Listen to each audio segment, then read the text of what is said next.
Vou botar vocês lá fora, tá? Aí depois a gente conversa se acontecer alguma coisa. Eu vou falar aqui de dentro, mas como eu sei que vocês não vão ouvir, pelo menos vocês ficam com áudio melhor. Áudio não, né? Na verdade uma imagem melhor.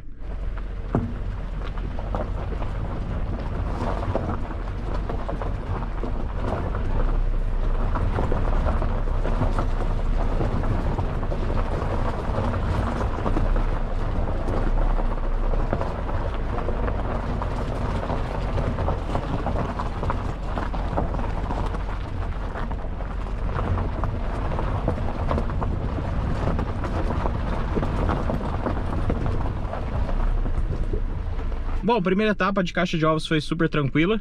Não pegou, não fez nada. A única coisa que aqui no finalzinho deu pra sentir que uma roda ficou suspensa, o que indica que provavelmente o eixo traseiro tenha curso curto, né? Que faz sentido, né? Um carro desse não precisa ter um curso longo. Aqui não faz diferença esse tipo de jogo, né? Aqui por enquanto tranquilo.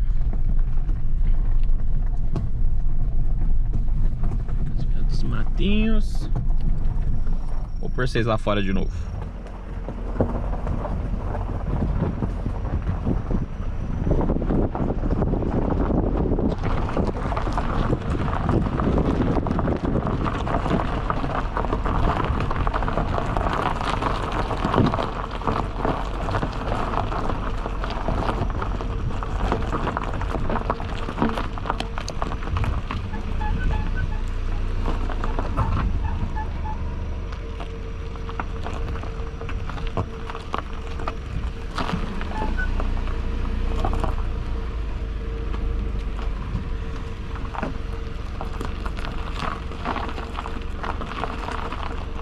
Tô conseguindo ouvir lá do fundo, tá vindo barulho, provavelmente do freio mesmo, né? O freio dá pra sentir a hora que ele tenta destravar, travar, destravar, né? O ABS ali atuando em velocidade baixa.